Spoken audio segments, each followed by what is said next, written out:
Well, today we want to talk about, we got a few little stories here. We'll talk about taking responsibility for an error. Just about everybody's made a mistake, and it's real easy if you feel like you can cover it up, or if you can take responsibility for it. Just whatever you decide you want to do, you're going to wear it. And I remember when I was working in Southeast Texas down there, I was a shop foreman, and there was this big pipe loader that was so big you had to put you couldn't even roll the wheel through one of your doors. It was just gigantic. And I was pulling a forklift out of the bog down there where it got in there. The big old hitch pin on the back of the thing was about probably 3.5 inches in diameter and about a foot long. And so I'd raise it up, put that cable loop on there. I was looking back at the forklift and had the pipe loader, forks pointed down, and I was pulling forward to pull that forklift out of the bog, and those forks went into the ground. That thing was so strong I couldn't even tell it was going into the ground because I was looking at the forklift. Well, I got the forklift out of the bog, but the fork went into the ground far enough to where it punctured a water line, big water line. And so anyway, I went running over there to the maintenance foreman, and I said, I messed up. I was pulling this forklift out, and I shoved that fork into the ground and busted a water line. He said, well, that's kind of refreshing, because most of the time when somebody makes a mistake like that, they don't come to you and say, I made a mistake. They came and say it wasn't my fault. I would have a student every now and then that would be, there was a transmission that I'd have them take apart and put back together over there. It was one of these Mustang transmissions out of like a 2000 Mustang, an old Borg Warner thing, which I thought was odd to have in a Mustang. Anyway, it was real hard to do, and for a manual transmission exercise. And it seemed like every time they took that particular transmission apart, I wound up having to buy parts for it. And sometimes they would drop the parts, and I would say, what happened to this part and how did it get messed up? And whoever was working on it, the standard reply was, it hit the floor. They didn't say I dropped it. They said it hit the floor.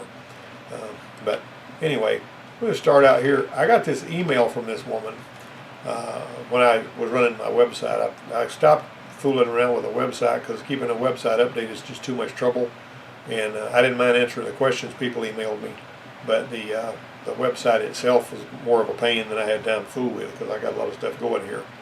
Anyway, she said that she had her vehicle worked on a chain, and they did some work on it. Apparently, she drove it for a few days, and then the brakes started smoking and locked up, and she found out that they had somehow put power steering fluid or some kind of oil in the brake system, and it just locked right on up. And the crazy thing about it was, she went over there to, I basically told her to take it to the dealer. They wanted, actually, she had taken it to the dealer. They wanted like $4,000 to fix what was screwed up, because everything swelled up. You can imagine what a mess that was. But anyhow, that's just one of those things. And whenever she took it back to the place that did the work, they didn't do anything for her, but this guy that I knew that was a service manager for a long time said he would get applications from people who were calling themselves mechanics, and he said they piddle around with an old Chevrolet and got it running in their backyard halfway decent, and they think they were ready to do dealership work. Thought that was pretty funny, and that was something that I've seen too. A lot of the times when people would come for training to the automotive department, where I used to teach, they would have the idea that they knew a lot more than they did. And those people are really hard to teach, because anybody that thinks they already got all the answers, you can't teach them anything. I know I don't have all the answers, but whenever you're working on one, if you see battery cables that look like this, it's a dreadful idea to let a vehicle go like that. I used to clean the battery terminals for free whenever I was working on one. And what I always like to do was I always like to get some of that CRC battery cable cleaner, and I would spray it on there and let it start working on that chalky stuff. And then I would take it over where the pressure washer was. Of course, you got to be careful not to wet everything else on the engine while you're doing it, but I would wash that stuff off there real good, and then you could pull the battery cables off, and you could clean them. Now, it's a good idea when you're pulling the battery cables off, you don't want to lose all your memory stuff and everything in a situation where all you're doing is pulling the battery cables off. What I like to do is take a little jumper box, and it doesn't have to be a very big one. It'd be one of those little small brick things you carry around to jump your car off in an emergency, and hook it up between the big alternator terminal and the engine block, and before you take the battery terminal off. And if you got a good solid connection between your big alternator terminal, of course sometimes that's hard to get to, but anyway, hook it up either that or to the fuse panel there where it's feeding the same stuff the battery feeds. Grounded, powered. This is an alternate source of power that keeps everything powered up. Pull those battery terminals off, change out the battery, clean it up, do whatever you got to do. You know, they used to have these things where you had a little 9-volt battery and you supposedly plug them into the cigarette lighter, but a lot of your cigarette lighters now don't even have power to them unless the key's on. So it's a whole lot better to hook it up under the hood if the big alternator wire is a pretty good bet, because it's going directly to the battery. Even if it goes down to a junction coming off the starter, there's still stuff feeding the fuse panel box up there. You know what I'm talking about. Keep that thing powered up, but make sure you don't let it out of here with these ugly chalky battery terminals, because that is a nasty mess, and it's a dereliction of duty. When I change a battery, I always like to clean the battery box with a wire brush and spray paint it with some primer or something, or something that's black or not an obtrusive color, so that it sort of guards against that rustiness. And I used to do that at the dealership. I would change the battery out and clean the battery box, and try to make it sure every job's a picture of the person that did it. Make sure you leave a good picture of yourself there. All right. So this one here is a picture of a whole lot of screws. I had one time I remember pulling a instrument cluster out of a Ford probe. It was one of the older Ford probes. I can't remember if it was they changed in '93 to that rounder looking one, but one way or another I had to get back in there because there was a sensor I had to get to on the back speedometer or something. Anyway, I pulled it out. It had 33 screws. Or if you're pulling the dash out of a car, there's lots and lots. There's buckets of screws and bolts and stuff you got over there. How many times you put one back together and you got some screws left and you're not sure where they went back, That's not a good thing, is it? Because sooner or later somebody's going to come along behind you and find out you left something loose or didn't put a screw back in or something like that. Sometimes you might think, well, this thing's going to work just fine without this screw in it, so I'm just going to leave this out because it's too much trouble to put it back in. When somebody comes back behind you, look at what they're looking at, Also, whenever you're wiring something up, you want to make sure you route the wires so that they stay out of trouble. I always try to make mine look as factory as possible. If I had a connector, somebody had me put a burglar alarm deal on a Explorer one time, and I went through the connector, the bulkhead connector, found some empty cavity in the bulkhead connector, and I went through the bulkhead connector with the wires, using the proper kind of terminals for the connector and all that kind of thing. So you're not having to bore a hole in the wall or anything like that. But anyway, there's just all kinds of things you can do that can make the job a whole lot better. Every now and then you'll have one here that somebody messed up. Somebody put the amplifier in their vehicle and they ran the screw through the back of the trunk right into the gas tank, Then they're smelling gas and they want to know why they're smelling gas all of a sudden.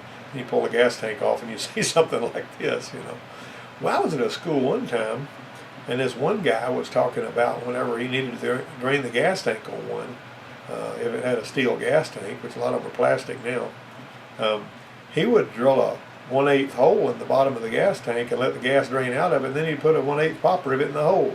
I never heard of anything like that in my life. When that guy was saying that, he was just kind of saying it in passing, talking about something else, but that was something he did on the way to the end of his story, and all of the other mechanics in there were sitting there with their mouths open, listening to him talk about drilling holes in the gas tank, putting a pop rivet in there. Now, some of you guys might do that, I don't know, but I always thought that was a bad bet. Anyway, this one here would be one where somebody put an oxygen sensor in there because they pulled a code through a sensor in there because they felt like that's what's wrong with it. And you can see right there behind me what's wrong with that vehicle. And this is an actual vehicle I took a picture of in the service bay.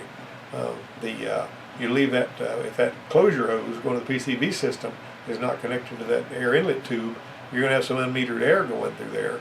As a matter of fact, if you take the oil filler cap off, or if you've got a bad gasket on the oil filler cap, it will actually pull air in through the PCV system that's unmetered, and it will cause your fuel trims to go wacky. So kind of a good visual inspection is always a good way to go. This was nearly a brand new car, but whenever somebody put the zip tube on it, they didn't hook up the PCV closure hose like they should. That's on there so that with it's going in there. There's a couple of reasons for they put the PCV closure hose going into the airstream. It meters the air that's going through the PCV system, which is needful, but it also causes the PCV system not to have its own filter, because the air that's going through that airstream is going to be filtered already. And I started noticing that they were doing that a long time ago. It started back in the 90s, running the thing right into the air inlet tube instead of going to its own separate filter, you know. All right, then sometimes you pull your hubcap off and you find out that the last person that worked on the vehicle puts the lug nuts on backwards. I have actually seen students that I would be talking to, and I'd say, you know, sometimes when I was recruiting students, I'd have some trainer cars up there, and I'd put a trainer car up on the lift, and I'd have 4 impact wrenches and 4 sockets that would fit and all that. And these people that had never touched an impact wrench in their lives, I'd have them jerk the tires off and put them back on as quick as they could, like it was a pit stop thing. You know, I had a whole bucket full of brand new lug nuts and lug studs and all that kind of stuff, because sometimes they just try to stick the nut in the socket and ram it on there, you know. And shame on you if you do that kind of thing. I mean, I'm not saying I've never done anything like that, but as a rule, it's best not to do that, because you're going to cross-thread it sooner or later and mess it up. Anyway, I have watched people pull those lug nuts off. I don't remember a time in my life when I was old enough to hold a lug nut in my hand when I didn't know which way it went, because I always noticed that the tapered side went in. But a lot of people will screw that thing out of there and turn it around backwards when they're putting the tire right back on there right after they pull it off, and put those lug nuts on backwards. That is something that I've seen more times than I can count, and it's absolutely ridiculous whenever somebody is not paying any more attention than that, when they just pull the tire off to put it back on and not even pay attention to which way the lug nuts went. All right, here's one right here. This was on Pontiac, Montana, where the fuel pump had been replaced. And we kind of fell in the trap too, because what happened was, a lot of times, you know, I put a test light in series with the fuel pump at the relay socket where it's going out. If I don't see that test light light up with the ground, we kick the gas tank or hit it with a rubber hammer, and if the fuel pump, if that light comes on, you know, the fuel pump's got brush problems. And we actually experienced that on this one. We hit the gas tank, and it lit the light up. So I told the students, I said, let's drop the tank off and look at it. And the fuel pump was brand new. I knew the cat was on the roof. And I said, we need to look somewhere farther.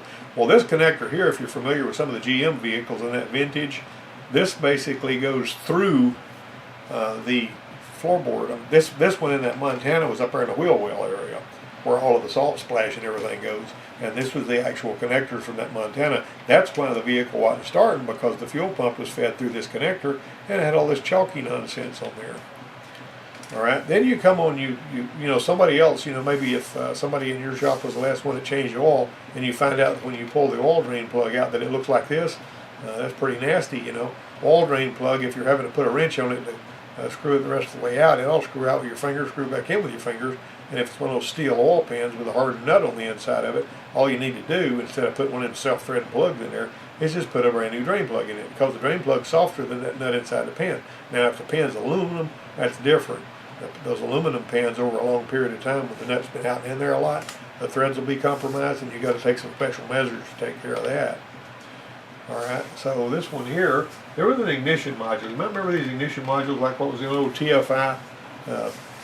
People used to really, when they were adjusting the ignition timing on those things, they would pull the spout connector, and somebody that wasn't used to working on them or wasn't too smart would take a pry bar and try to pry against this plastic module and move the distributor around, and they break the dadgum module. Well, sometimes you could crack the module a little bit, and they say, oh no, I didn't mean to do that, and you kind of shove it back together and not tell anybody about it. That's what happened here. This guy brought his car in, the service manager, who, that service manager we had at the time was one of these people that was kind of a shyster, and he always wanted to get out of paying anything. The general manager of the dealership, he wanted to know the truth so he could make it right. He couldn't get a straight answer out of the shop, the service manager, so he called me up front.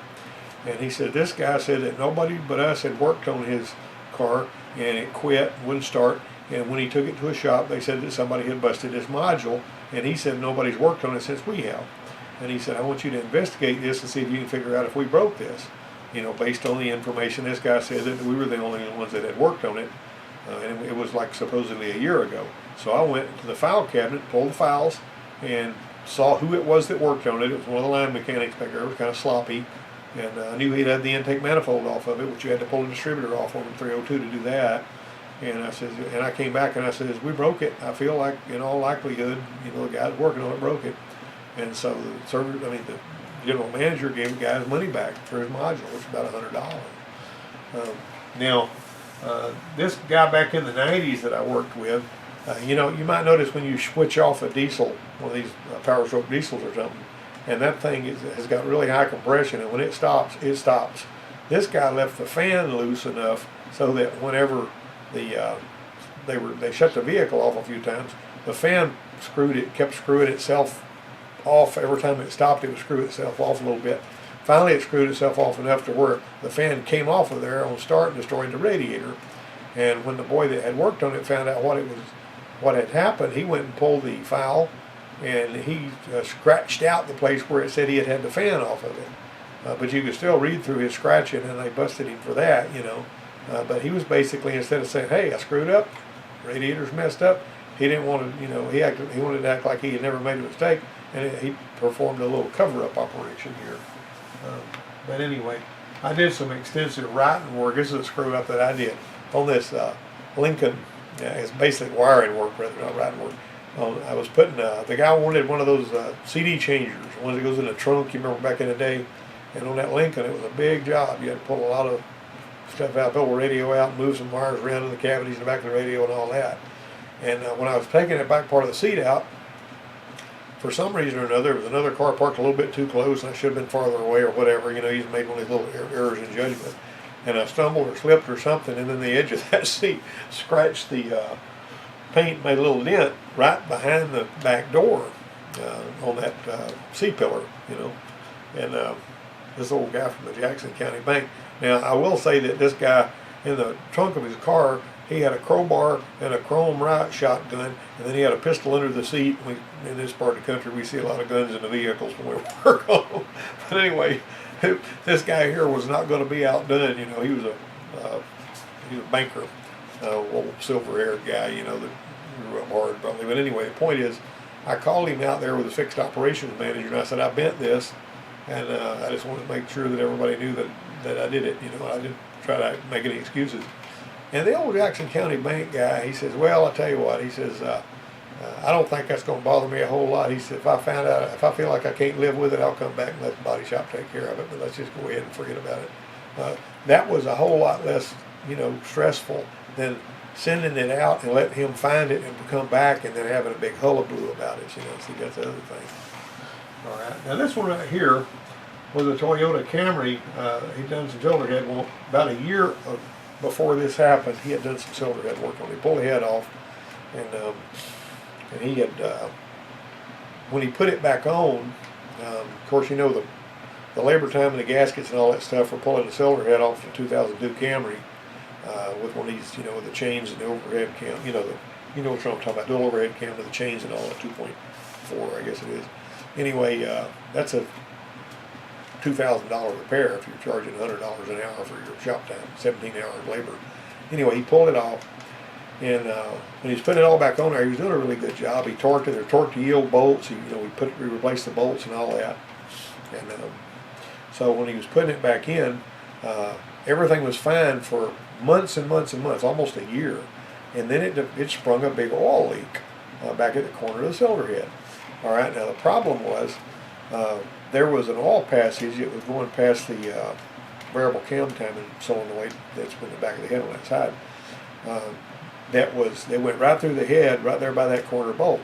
That corner bolt was, you know, you try to tighten it, it just could turn round. So I said, there we got a problem there. And that hole, I don't know what happened there, you know, because it's a torque to yield thing anyway. That's pretty scary too. You know, if you ever broke a bolt off, you know, when you're doing torque to yield, you keep expecting those things to pop.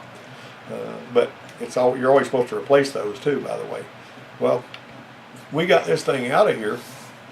That's what we did, you know. And see, this is the oil passage going past that thing is what goes up there to that, and it was the one back there on that side, and that one right there.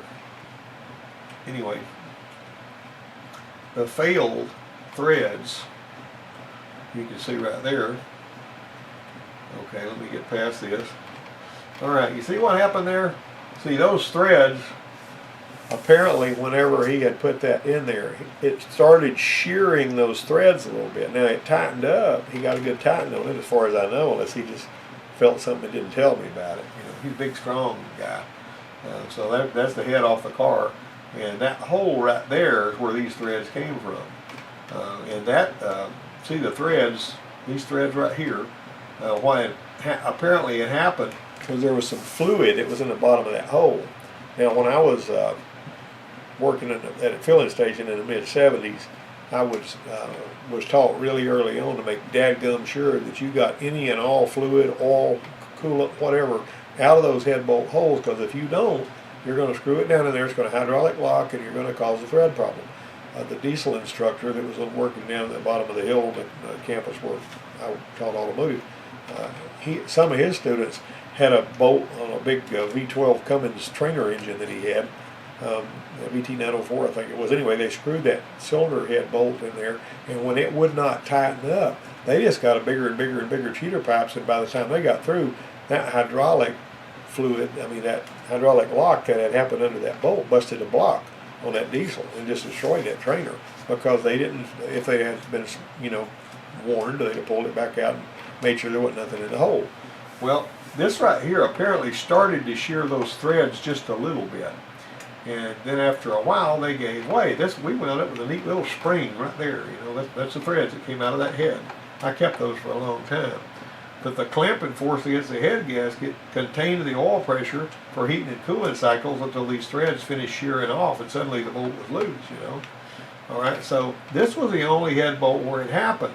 And if that had happened on a long trip, they lost all that oil, they'd burned the motor up. It'd been a nasty deal. When I wrote about this in Motor Age, there was this one guy that kept sending me emails that was saying, you're going to have to, guarantee this car forever and all that. The whole point is, I knew that my guy had caused this problem, even though it was beyond what would ordinarily be a workable warranty for the person that owned the car. And so I went out of the way to make sure that we got it straightened out for them. And, just admit the mistake and let's fix the dadgum car and get the customer out there. You're not going to make a killing on every job you do anyway, although you do need to make enough money on most of them to where you don't go broke, But anyway, we had to salvage it.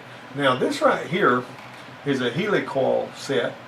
I actually contacted Helicoil, and they, at the time, this was years ago, I think it may have been 2011 or something, they sent me a part number to this particular kit that had long helicoils that were especially for head bolts. Now these were 11 millimeter head bolts.